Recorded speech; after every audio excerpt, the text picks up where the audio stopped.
Hello दोस्तों, नमस्कार। कैसे हैं आप सभी लोग?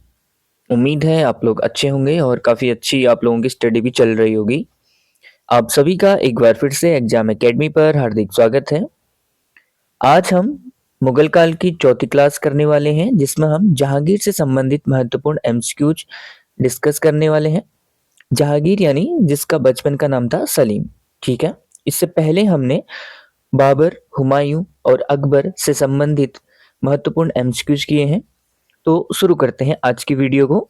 आज का पहला प्रश्न है, जहांगीर ने किस सिख गुरु की हत्या की थी? ऑप्शन ए है गुरु रामदास, बी है गुरु अर्जुन देव, या फिर सी है गुरु तेग बहादुर और डी है गुरु गोविंद सिंह। तो इस क्वेश्चन का जो सही आंसर है वो है option D, Guru Arjun Dev. Option D is the right answer. ये बहुत बार क्वेश्चन पूछा गया है, मोस्ट इंपोर्टेंट क्वेश्चन की लिस्ट में इसे रखा जाता है। गुरु अर्जुन देव की अगर हम बात करें तो सिखों के पांचवें गुरु थे। इन्होंने जहांगीर के पुत्र खुसरो की मदद की थी। खुसरो ने जो है जहांगीर के समय विद्रोह किया था, और इस विद्रोह में गुरु अर्जुन देव ने धन से और आशीर्वाद देकर के खुसरो की मदद की थी, जिस वजह से जहांगीर ने गुरु अर्जुन देव की हत्या की थी। ठीक है, ऑप्शन बी बिल्कुल सही आंसर है। अगला प्रश्न है, क्वेश्चन नंबर 2। मेवाड़ क्षेत्र को मुगल साम्राज्य में मिलाने का श्रेय किसे दिया जाता है? ऑप्शन ए है हुमायूं, बी है अकबर, सी है जहांगीर, या फिर डी है शाहजहां। तो इस क्वेश्चन का जो सही आंसर है वो है option C, Jahangir. Option C is the right answer. ये क्वेश्चन बहुत बार पूछा गया है, बहुत बार। ठीक है। और ये क्वेश्चन इस तरह से भी पूछा जाता है कि कौन सा राजपूताना क्षेत्र अकबर के समय मुगलों के अधीन नहीं रहा? तो वो भी कौन सा क्षेत्र था? मेवाड़ क्षेत्र। मेवाड़ क्षेत्र यानी जहाँ के राजा थे महाराणा प्रताप। ठीक है। और ये जो वंश था इनका, इसे कहते हैं हम सिसोदिया वंश। ठीक है, ये भी आपको थोड़ा ध्यान रखना है। तो मेवाड़ वंश के शासक थे उस टाइम पे जहांगीर के समय अमर सिंह। ठीक है, अमर सिंह और जहांगीर के बीच में एक संधि होती है जिसका नाम था चित्तौड़गढ़ की संधि। इस चित्तौड़गढ़ की संधि के बाद ही जो है मेवाड़ क्षेत्र को मुगलों के अधीन मान लिया गया था। ठीक है, तो ये आपको ध्यान रखना है, बहुत अच्छा क्वेश्चन है, बहुत बार पूछा भी गया है। अगला प्रश्न है, क्वेश्चन नंबर 3। नूरजहां का वास्तविक नाम क्या था? ऑप्शन ए है दिलरास बानो बेगम, बी है मेहरुनिशा, सी है अर्जुमंद बानो, या फिर डी है इनमें से कोई नहीं। तो इस क्वेश्चन का जो सही आंसर है वो है ऑप्शन बी, मेहरुनिशा। ठीक है, option B is the right answer. तो मेहरुनिशा जो थी ये सलीम यानी कि जहांगीर की पत्नी थी, 5वीं नंबर की पत्नी थी ये। और ये एक वैसे विधवा स्त्री थी, इसकी एक पुत्री भी थी। और बाद में जहांगीर ने इससे शादी कर ली थी। ठीक है। और नूरजहां की अगर हम बात करें तो इस शब्द में नूर और जहां दो शब्द हैं। नूर का मतलब होता है प्रकाश, और जहां मतलब होता है दुनिया, संसार, यानी पूरी दुनिया का प्रकाश। ठीक है, यानी कि तो नूरजहां इसका निकनेम था मेहरुनिशा का। ठीक है, वास्तविक नाम था मेहरुनिशा, और वैसे नाम दिया था नूरजहां। किसने दिया था? जहांगीर ने। तो नूरजहां की अगर हम बात करते हैं तो इसकी माता का नाम था असमत बेगम। असमत बेगम। असमत बेगम को ना इतिहास में थोड़ा सा ध्यान रखा जाता है, क्योंकि इसने गुलाब से इत्र निकालने की विधि की खोज की थी। और इसके पिता का नाम था मिर्जा गियास बेग। ठीक है, तो मिर्जा गियास बेग इसके पिता थे, तो ये भी आपको ध्यान रखना है। अगला प्रश्न है, क्वेश्चन नंबर 4। नूरजहां जुंटा में कौन कौन शामिल थे? ये क्वेश्चन कई बार एग्जाम्स में बना है, और ये बहुत अच्छे क्वेश्चनों की श्रेणी में आता है, ये आपको ध्यान रखना है। तो नूरजहां जुंटा, नूरजहां जुंटा यानी नूरजहां का एक ग्रुप था। इसमें कौन कौन शामिल थे? ऑप्शन ए है नूरजहां, जहांगीर, खुसरो, मिर्जा गियास बेग और आसफ खां। ऑप्शन बी है नूरजहां, खुर्रम, खुसरो, मिर्जा गियास बेग, आसफ खां। ऑप्शन सी है नूरजहां, जहांगीर, खुसरो, असमत बेगम, आसफ खां। ऑप्शन डी है नूरजहां, इत्माद उद्दौला, खुर्रम, मिर्जा गियास बेग और आसफ खां। तो उस क्वेश्चन का जो सही आंसर है वो है ऑप्शन डी, नूरजहां। नूरजहां जुंटा था उसमें नूरजहां तो शामिल होगी ही, और इत्माद उद दौला भी उसमें शामिल थे।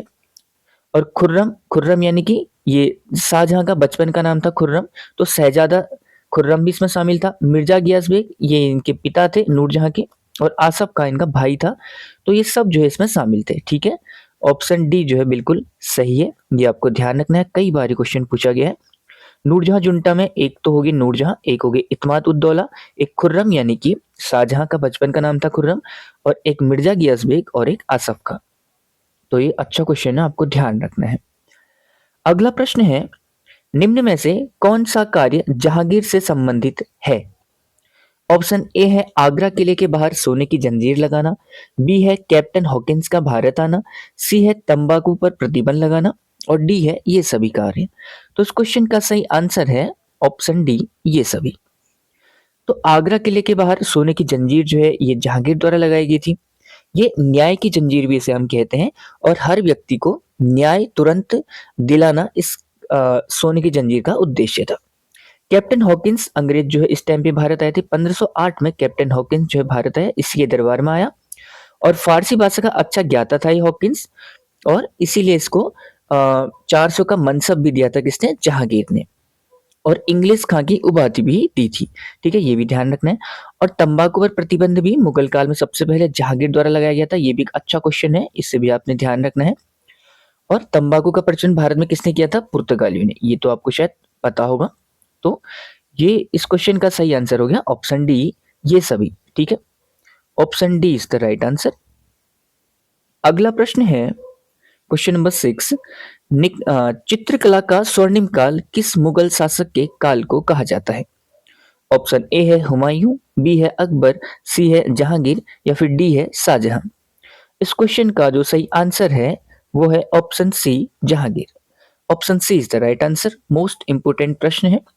चित्रकला का स्वर्णिम काल कहते हैं जहांगीर के शासनकाल को। ठीक है, और अगर हम बात करते हैं मुगल काल में चित्रकला की नींव किसके द्वारा रखी गई थी? तो हुमायूं के द्वारा। मुगल काल में चित्रकला की नींव रखी गई थी हुमायूं के द्वारा।